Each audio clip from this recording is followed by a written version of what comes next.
Bismillahirrahmanirrahim. Pertama kali terima kasih kepada pihak Jabatan IT kerana menjemput saya lah untuk berkongsi pandangan. Berhubung dengan apa yang diajukan kepada saya ialah pandangan berhubung dengan kebenaran kempen yang dibenarkan dalam muktamar ke-59 kali ini. Bagi saya selaku badan ataupun parti politik ini, apabila sudah melangkah kepada era terbuka dalam keadaan politik negara juga menuntut sebuah parti itu lebih nasional. Untuk tambahan pula, PAS adalah parti yang dikatakan parti mewakili suara terbanyak kelompok Melayu Islam. Maka tidak dapat tidak apabila kempen itu dibenarkan adalah untuk memenuhi tuntutan ataupun aspirasi demokrasi yang lebih mencabar dalam era ini. Namun apabila pertama kali PAS mula memperkenalkan kaedah kempen ini, maka berlaku dilema ataupun apa yang diperlihatkan yang dikatakan kempen negatif itu sebenarnya adalah atas kebijaksanaan parti menangani dan juga memberikan pendidikan politik kepada anggotanya ataupun kepada ahlinya.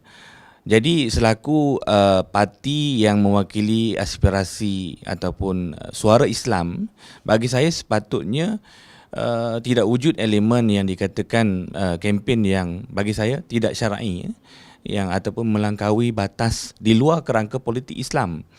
Jadi bagi publik ataupun rakyat di luar, mereka menantikan saat-saat yang mana kempen demokrasi dan menepati lunas-lunas demokratik dan berbeza.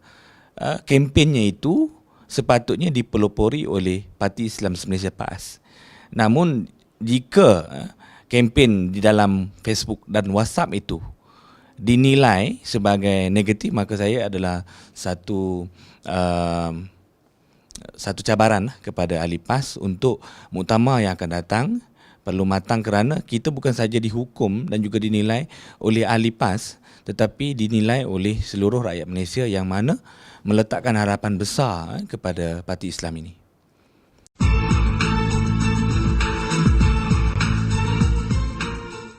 Terima kasih. Berhubung dengan soalan yang berkaitan dengan label ataupun yang diberikan gelaran sama ada oleh media ataupun mereka yang menganalisis politik untuk memudahkan pemahaman berlakunya aliran pemikiran di dalam parti ini. Bagi saya itu adalah normal dan juga adalah menepati fitrah bagi sesebuah parti politik Islam khususnya, dan PAS itu sebagai sebuah jemaah dan juga gerakan Islam. Jika dilihat kepada gerakan-gerakan Islam di negara lain, dia menghadapi polemik yang sama sebenarnya. Tetapi bagaimana PAS boleh menangani apa yang dikatakan menangani krisis ataupun krisis management itu, mengurus krisis itu adalah sebagai kayu ukur ataupun indikator PAS untuk dinilai sebagai parti politik yang matang.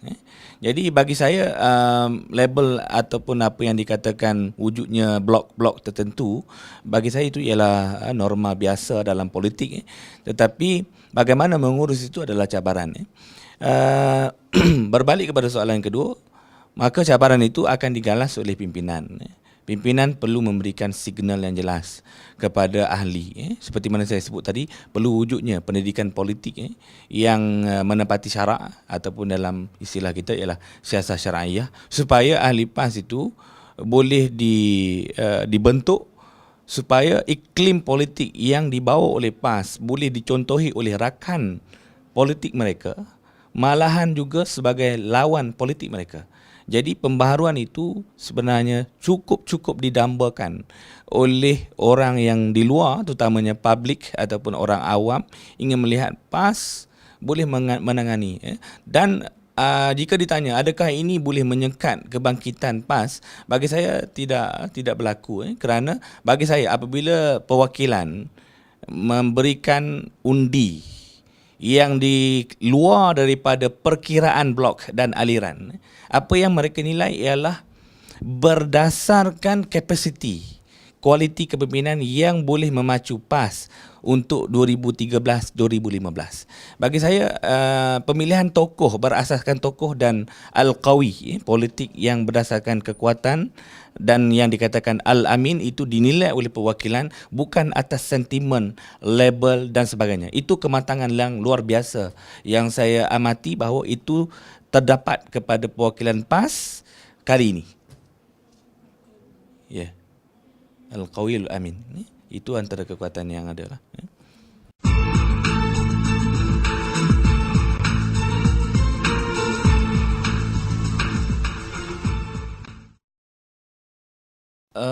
Bagi saya harapan kepada barisan kepimpinan baru yang dipilih dengan mengekalkan timbalan presiden dan naib presiden itu dimasukkan Datuk Tuan Ibrahim Tuan Man dan mengekalkan status quo Datuk Usam dan juga Salahuddin Ayub. Ini gandingan ataupun yang saya katakan bukan saja di situ, keseluruhan kabinet kepimpinan kali ini memikul beban tugas yang besar. Yang mana pertama sekali ialah perlu memulihkan keyakinan parti PAS untuk bangkit kembali bagi meneruskan terutamanya menghadapi pilihan raya umum ke-14. Yang keduanya ialah memulih dan juga menyatukan semula barisan ahli PAS yang dikatakan tadi terlibat dalam elemen-elemen kempen ini. Jika berlaku yang dikatakan sedikit pergolakan, maka kepimpinan ini menggalas mesej untuk menyatukan kembali saf kepimpinan. Jadi itu bagi saya adalah cabaran besar kepada barisan kepimpinan ini untuk memastikan PAS masih berada di landasan yang tepat dan juga menjadi rakan kongsi dalam Pakatan Rakyat yang dominan dan dihormati. Jadi tokoh-tokoh ini saya harap dan juga dapat lihat bahawa mereka ini boleh menggalas dengan apa yang dikatakan harapan seluruh delegasi yang mewakili seluruh kawasan datang berkumpul di sini dan memberikan mandat kepada mereka.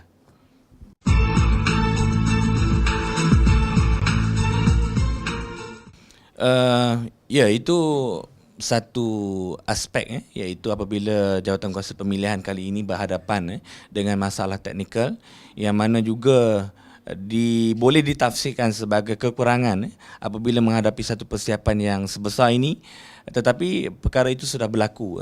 Tetapi bagaimana PAS ataupun peringkat pentadbiran ataupun eksekutif kepada pejabat agung PAS ini boleh berdepan dengan situasi ini dan alhamdulillah pemilihan kali ini berjalan dengan lancar.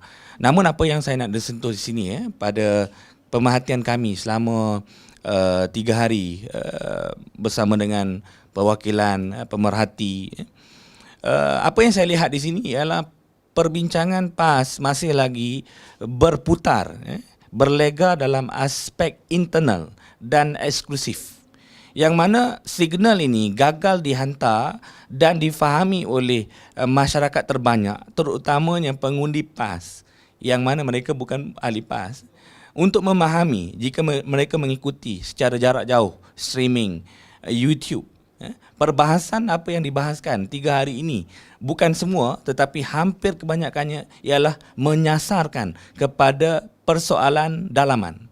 Yang mana persoalan dalaman ini sukar difahami oleh rakyat di luar, malahan juga kepada penganalisis politik yang baru memahami PAS. Jadi jika mereka tidak ada asas selok-belok ataupun budaya PAS, mereka tidak akan faham apa yang dibincangkan oleh pembahas-pembahas dalam aspek itu. Harapan kami sebenarnya bagi penganalisis politik, harapan kami secara asasnya bila ingin melihat kepada kualiti perbahasan perwakilan, kita ingin melihat bahawa PAS menghantar isyarat jelas bahawa kami bukan lagi parti kampung yang mewakili suara Melayu di luar kampung, pedalaman dan sebagainya, tetapi PAS hari ini kami nak tampil sebagai parti yang memimpin masa dan sudah keluar daripada kepompong untuk memimpin masyarakat nasional. Yang itu bagi saya ada sedikit kekurangan dalam muktamar kali ini. Ya, jadi saya rasa itu yang saya boleh memberikan pandangan.